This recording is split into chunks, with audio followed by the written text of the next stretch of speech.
Hi friends, welcome to my channel. இது போன்ற சுவாரஸ்யமான கதைகளை தெரிந்து கொள்ள மறக்காம நம்ம சேனலை சப்ஸ்கிரைப் பண்ணி பாருங்க. பக்கத்துல இருக்கிற பெல் ஐகானையும் கிளிக் பண்ணிக்கோங்க. என் பெயர் அஞ்சலி. எனக்கு திருமணம் முடிந்து 10 ஆண்டுகள் ஆகின்றன. எங்களுக்கு 2 ஆண் பிள்ளைகள் உள்ளனர்.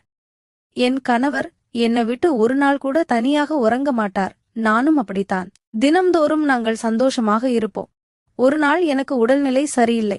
நான் 2 நாட்கள் வேண்டாமென்று கூறியிருந்தேன். அவர் முடியாது என்று என்னை அன்று இரவு முழுவதும் தூங்கவே விடவில்லை. ஆனால் அவருக்கு என் விருப்பத்தை விட அவர் ஆசைதான் முக்கியம். அவர் வெளியூரில் வேலை பார்க்கவில்லை. உள்ளூரில் தினக்கூலிக்குத்தான் செல்கின்றார். நான் பக்கத்தில் இருக்கும் பண்ணையார் வீட்டில்தான் வேலை செய்கின்றேன். அந்த வீட்டில் வீட்டு வேலைகளையும் தோட்ட வேலைகளையும் செய்து வருகின்றேன்.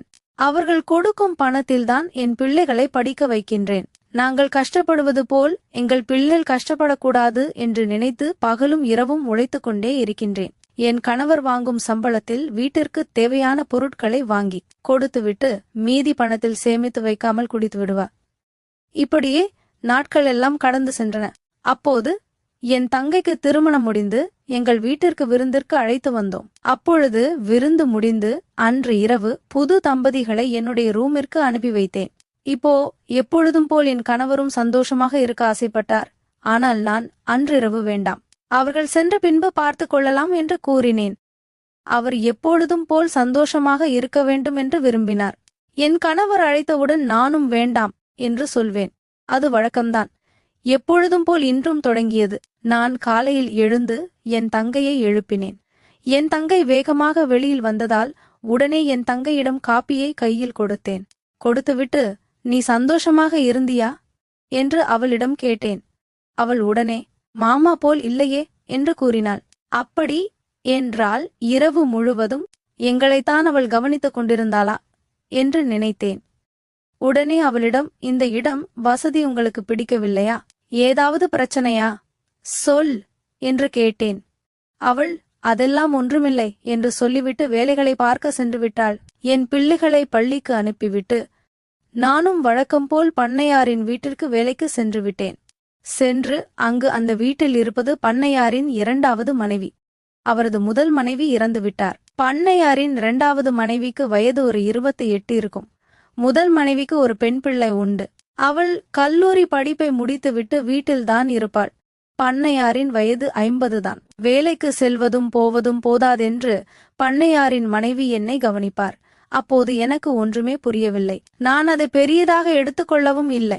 எனது வீட்டிற்கு வந்து என் தங்கையை பற்றி அவளிடம் கூறினேன். பண்ணையாரின் மனைவி உணவுகளை கொடுத்து, உன் தங்கையை நன்றாக உபசரி என்று அனுப்பி வைத்தார். கையில் கொஞ்சம் பணமும் கொடுத்தார். நான் விரைந்து சென்றேன். எனது கணவர் வேலைக்கு சென்றவர் வரவே இல்லை. நான் அவரை எதிர்பார்க்காமல் வீட்டிற்கு சென்று என் தங்கையையும் அவள் கணவரையும் உபசரித்தேன். அன்று இரவு என் கணவர் மதுபோதையில் வீட்டிற்கு வந்தார். வந்தவருக்கு சாப்பாடு கொடுத்து உறங்க வைத்து விட்டேன். நான் என் தங்கைக்கு தேவையானதை செய்து அவர்களை ரூமிற்கு அனுப்பி வைத்தேன்.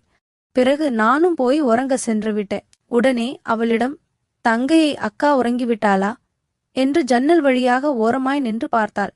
அவள் உறங்காமல் இருப்பதை நான் அப்போதுதான் கவனித்தேன்.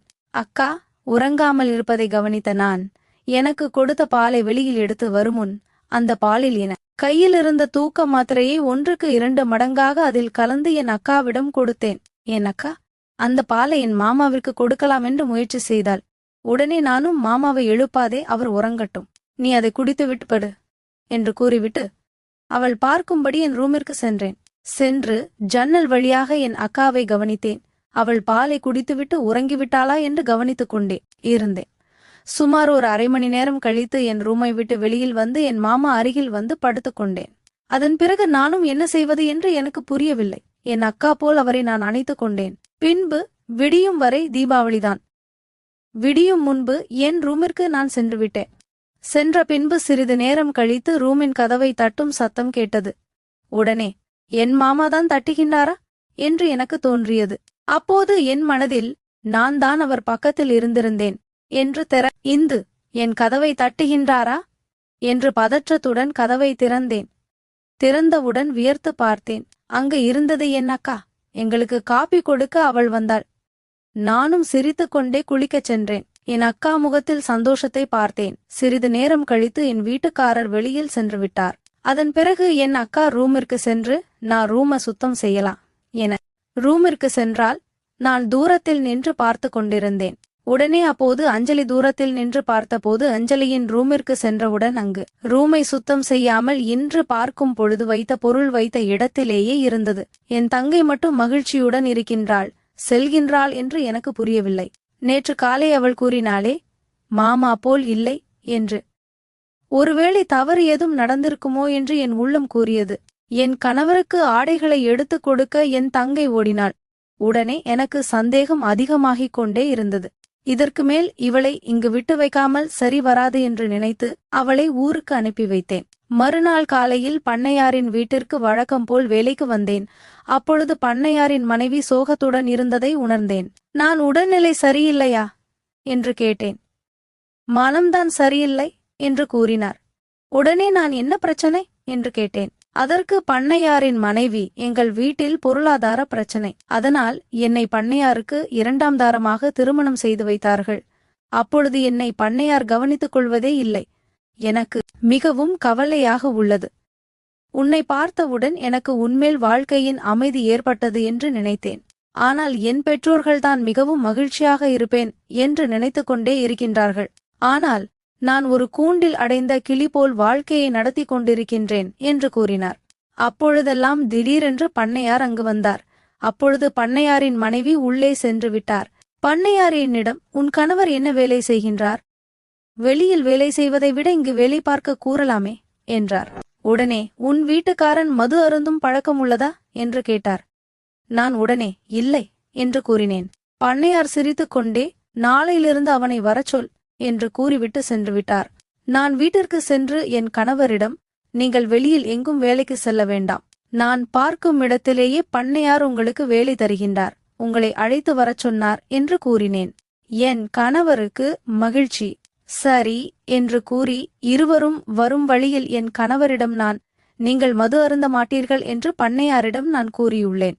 அப்படி தெரிந்தால் நம் இருவருக்கும் வேலையில்லாமல் போய்விடும். பிறகு நம் பிள்ளைகளை படிக்க வைப்பதற்கும் வளர்ப்பதற்கும் மிகுந்த சிரமமாக இருக்கும் என்றேன். என் கணவருக்கும் இது அப்போதுதான் புரிந்தது. பிறகு நானும் என் கணவரும் பண்ணையாரின் வீட்டிற்கு சென்றோம். அங்கு வீட்டு வேலையை நானும் என் கணவர் தோட்ட வேலையையும் பார்த்து கொண்டார். பல நாட்கள் சென்றன. ஒரு நாள் எனக்கு உடல்நிலை சரியில்லை. அதனால் அன்று மட்டும் வேலைக்கு போக முடியவில்லை. என் கணவரிடம், நான் நாளைக்கு வருகின்றேன் என்று பண்ணையாரின் மனைவியிடம் கூறிவிடுங்கள் என்று கூறினேன். சரி என்று என் கணவரும் தோட்ட வேலைக்கு சென்று விட்டார். உடனே பண்ணையார், வீட்டிற்கு சென்று சாப்பாடு எடுத்து வா என்று என்னை அனுப்பி வைத்தார். நானும் வீட்டிற்கு சென்று சாப்பாடு ஐயா வாங்கிக் கொண்டு வரச் சொன்னார் என்று கூறினேன். உடனே, சற்று அமருங்கள் என்று ஒரு குரல் கேட்டது. சிறிது நேரத்தில் சாப்பாடு வந்துவிட்டது. உடனே அதை எடுத்துக்கொண்டு தோட்டத்திற்கு நான் சென்றேன். பிறகு தோட்ட வேலையை முடித்துவிட்டு நானும் வீட்டிற்கு சென்றிருந்தேன். சென்றவுடன் அங்கு என் மனைவி, இன்று என் தோட்ட வேலையின் தோட்டத்தில் வேலை செய்தீர்களா என்று கேட்டாள். கேட்டவுடன் அங்கு நடந்த அனைத்து வேலைகளையும் கூறினேன். உடனே என் மனைவி, இனிமேல் நீங்கள் வீட்டிற்கு செல்ல வேண்டாம் என்றார். உடனே நான், என்ன என்று கேட்டேன். என் மனைவி கூறினாள், அங்கு இருப்பது பண்ணையாரின் இரண்டாவது மனைவி. அவர்களுக்கு சில பிரச்சனைகள் உள்ளன. நாம் இருவரும் சந்தோஷமாக இருப்பது அவர்களுக்கு பொறாமையாக உள்ளது. ஏனென்றால் பண்ணையாருக்கு இரண்டாவது மனைவி, பண்ணையார் அவளை கவனித்துக்கோ இல்லவதில்லை என்று என்னிடமே சந்தோஷமாக நான் இல்லை என்று கூறியிருந்தாள். இப்பொழுது நீங்கள் அங்கு சென்று வருவதை யாராவது பார்த்தால் உங்களை தவறாக பேசுவார்கள். ஆகையால் நீங்கள் அங்கு தோட்ட வேலையை மட்டும் பார்த்துவிட்டு வாருங்கள், வீட்டுக்கு செல்ல வேண்டாம் என்று கூறியிருந்தாள். வழக்கம்போல் மறுநாள் வேலைக்கு சென்றேன். அப்போது பண்ணையாரின் மனைவி என்னிடம், என்ன அஞ்சலி, நேற்று உடம்பு சரியில்லையா? உனக்கு இப்போதே சரியாகிவிட்டதா என்று கேட்டார். நானும் இப்பொழுது பரவாயில்லை என்று கூறினேன். உடனே பண்ணையாரின் மனைவி சிரித்துக்கொண்டே, ஏன் நேற்று இரவு முழுவதும் உனக்கு உறக்கமில்லையா என்று சிரித்துக்கொண்டே கேட்டாள். என்ன கேட்டார்? நான் உடனே, அட போங்கம்மா என்று சொல்லிவிட்டு என் வேலையை பார்க்க ஆரம்பித்து விட்டேன். ஓரிரு மாதங்களுக்கு பிறகு என் அம்மா வீட்டுக்கு செல்வதற்காக 2 நாள் லீவு கேட்டு பண்ணையாரின் மனைவியிடம் கூறிவிட்டு சென்றேன். உடனே பண்ணையாரின் மனைவி செலவிற்கு பணம் கொடுத்து, உன் கணவரை 2 நாட்கள் கூடவே விட்டு இருந்திருக்க மாட்டாயே என்று கூறி அழைத்துவிட்டு அழைத்து செல்கின்றாயே என்று கேட்டார். உடனே பண்ணையார் அங்கு வந்து, நீ ஒரு வாரம் கூட தங்கியிருந்து விட்டு வா. உன் கணவனை விட்டுட்டு நீ போ. இங்கு உள்ள தோட்ட வேலையை யார் பார்ப்பது என்று கூறினார். நானும் பண்ணையார் சொல்வதை தட்டாமல் அந்த சூழ்நிலையில் சரி என்று கூறி சென்று விட்டேன். பண்ணையார் என்னை, இன்று உன் வீட்டில் யாரும் இல்லை, இங்கே சாப்பிட்டு விட்டு இருக்கலாம் என்று என்னிடம் கூறினார். நானும் சரி என்று சாப்பிட்டு விட்டு உறங்கலாம் என்று அப்போதுதான் நினைத்தேன். பண்ணையார் என்னை, இன்று உன் வீட்டில் யாரும் இல்லை, இங்கே சாப்பிட்டு விட்டிருக்கலாம் என்று கூறினார். நானும் சரி என்று சாப்பிட்டு விட்டு உறங்கலாம் என்று அப்போதுதான் நினைத்தேன். ஆனால் அது சாதாரண சாப்பாடு மட்டும் அல்ல என்பதை அப்போது எனக்கு புரியவில்லை. சாப்பாடு முடிந்ததும் பண்ணையார் என்னை அவருடைய அறைக்கு அழைத்துச் சென்றார். அறையில் அவருடைய இரண்டாவது மனைவி இல்லை. அவள் ஏற்கனவே தனியாக ஒரு அறையில் தூங்குவது வழக்கம் என்று அப்போது தெரிந்தது. பண்ணையார் என்னிடம், அஞ்சலி, நீ இங்கு கொஞ்ச நேரம் உட்காரு, நான் கொஞ்சம் பேச வேண்டும் என்றார். நான் பயந்து போனேன். ஆனால் வேலை போய்விடுமோ என்ற பயத்தில் சரி ஐயா என்று உட்கார்ந்தேன். அவர் என் பக்கத்தில் வந்து உட்கார்ந்தார். அஞ்சலி, உன் கணவன் நல்லா வேலை செய்கிறான், நீயும் ரொம்ப நன்றாக வேலை செய்கிறாய். உங்களை பார்த்தால் எனக்கு என் இளமை காலம் நினைவுக்கு வருது என்று கூறினார். பிறகு அவர் என் கையை பிடித்தார். நான் பயந்து கையை இழுத்துக்கொள்ள முயற்சி செய்தேன். ஆனால் அவர் விடவில்லை. பயப்படாதே அஞ்சலி, உனக்கு ஒன்றும் கெடுதல் செய்ய மாட்டேன், கொஞ்சம் சந்தோஷமாக இருக்கலாம், அவ்வளவுதான் என்றார். எனக்கு என்ன செய்வது என்று தெரியவில்லை. ஒரு பக்கம் வேலை, பிள்ளைகள், படிப்பு, வீட்டு செலவு எல்லாம் நினைவுக்கு வந்தது. என் கணவன் மது அருந்தி வீணாக்கும் பணம், நான் மட்டும் உழைத்து நடத்தும் குடும்பம், இதெல்லாம் மனதில் ஓடியது. அவர் என்னை இழுத்து அணைத்தார். நான் முதலில் தடுத்தேன். ஐயா, வேண்டாம், இது தப்பு என்று கூறினேன். ஆனால் அவர் யாருக்கும் தெரியாது. உன் கணவன் தோட்டத்தில் தூங்கிக் கொண்டிருக்கான், இங்கு யாரும் வரமாட்டார்கள் என்று கூறி என்னை அமைதிப்படுத்தினார். அன்று இரவு நான் என்னை முழுமையாக இழந்தேன். பண்ணையார் என்னை மிகவும் ஆசையாக கவனித்துக் கொண்டார். என் கணவன் கூட இப்படி ஒரு நாள் கவனித்ததில்லை என்று தோன்றியது. ஆனால் மனதில் குறுகுறுப்பு இருந்தது. இது தவறு என்று தெரிந்தும் உடல் ஒத்துழைத்தது. விடியற்காலையில் நான் வீட்டுக்கு திரும்பினேன். என் கணவன் இன்னும் தூங்கிக் கொண்டிருந்தான். நான் குளித்து சமைத்து வழக்கம் போல் வேலைக்கு தயாரானேன். பண்ணையார் வீட்டிற்கு சென்றதும் அவர் என்னை பார்த்து சிரித்தார். நன்றாக தூங்கினாயா அஞ்சலி என்று கேட்டார். நான் வெட்கத்துடன் தலையை குனிந்து கொண்டேன். அதன் பிறகு இது வழக்கமாகிவிட்டது. எனக்கு உடல்நிலை சரியில்லை என்று ஒரு நாள் விடுமுறை எடுத்தால் அன்று இரவு பண்ணையார் என்னை அழைப்பார். அல்லது என் கணவன் வெளியூர் வேலைக்கு அனுப்பி வைத்துவிட்டு நான் தனியாக இருக்கும் நாட்களில் அவர் என்னை தனியாக அழைத்துக் கொள்வார். பண்ணையாரின் இரண்டாவது மனைவி இதை சந்தேகித்தாள். ஒரு நாள் அவள் என்னிடம், அஞ்சலி, நீங்கள் ஏன் இப்படி செய்கிறீர்கள், எனக்கு தெரியுமெல்லாம் என்று கூறினாள். நான் பயந்து போனேன். இல்லை மேடம், ஒன்றுமில்லை என்று மறுத்தேன். ஆனால் அவள், நான் பார்த்தேன், நீங்கள் அவர் அறைக்கு போவதை நான் சொன்னால் உங்கள் வேலை போய்விடும், உங்கள் கணவரும் போய்விடுவார் என்று மிரட்டினாள். நான் அழுதேன்.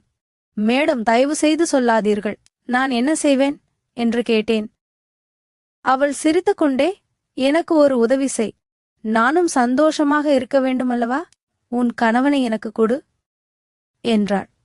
எனக்கு உலகமே சுழன்றது. என்ன மேடம் சொல்கிறீர்கள் என்று கேட்டேன். ஆமாம், நீ அவரை சந்தோஷப்படுத்துவது போல் நானும் உன் கணவனை சந்தோஷப்படுத்துவேன், அப்போது நான் மனமாக இருப்பேன் என்றாள். நான் என்ன செய்வது என்று தெரியாமல் தவித்தேன். ஒரு நாள் என் கணவன் உடல்நிலை சரியில்லை என்று வீட்டில் இருந்தான். நான் வேலைக்கு சென்றேன். அப்போது பண்ணையாரின் மனைவி என் கணவனை தோட்டத்தில் தனியாக அழைத்து சென்றாள். எனக்கு தெரியாமல் அவள் என் கணவனுடன் சந்தோஷமாக இருந்தாள். மாலையில் என் கணவன் வீட்டுக்கு வந்ததும் அவன் முகத்தில் ஒரு வித்தியாசமான சந்தோஷம் தெரிந்தது.